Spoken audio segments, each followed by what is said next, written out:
जिन्हें पूरा मोकामा छोटे सरकार के नाम से जानता है। पटना में उन्हें मोकामा का डॉन कहा जाता है और बिहार की राजनीति में एक कुख्यात अपराधी के तौर पर उनका तमाम पुलिस की फाइलों में नाम दर्ज है।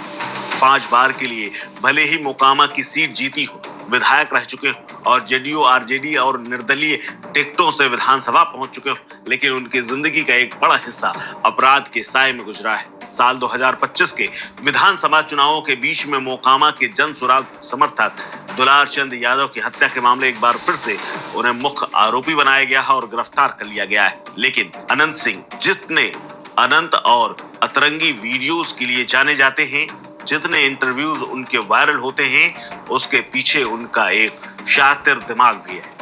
और इस शातिर दिमाग का चलना तब शुरू हुआ था जब वो ठीक से बालिग भी नहीं हुए थे, यानी 13-14 साल की उम्र में पहली बार उनके ऊपर FIR हुई थी, वो भी हत्या की। और उसके बाद अनंत सिंह ने कभी पीछे मुड़ करके नहीं देखा। आज हालात ये हैं कि अगर मैं आपको क्राइम कुंडली जो मैं बताने जा रहा हूँ उस पर आप नजर डालेंगे तो आपको पता चलेगा कि अनंत क्राइम कहानियां भी है। तो आइए नजर डालते हैं उनकी क्राइम कुंडली पर।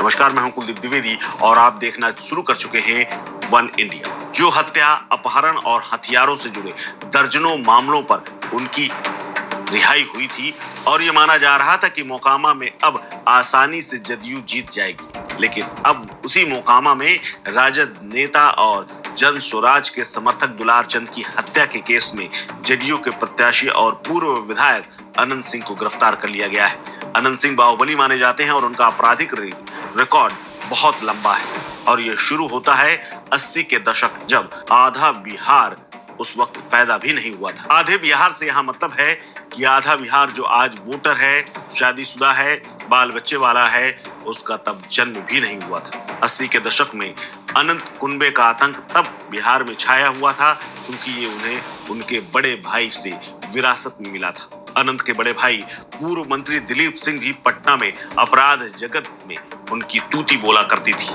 पटना में वो जिस गली निकल जाते थे वहां सन्नाटा पसर जाता था और उस वक्त भी वो बाहुबली के छवि से बाहर नहीं निकल पाए थे। इसी दौरान बाढ़ और मोकामा में अनंत सिंह की आपराधिक सत्ता भी उन्हीं की छत्र छाया में कायम हुई थी।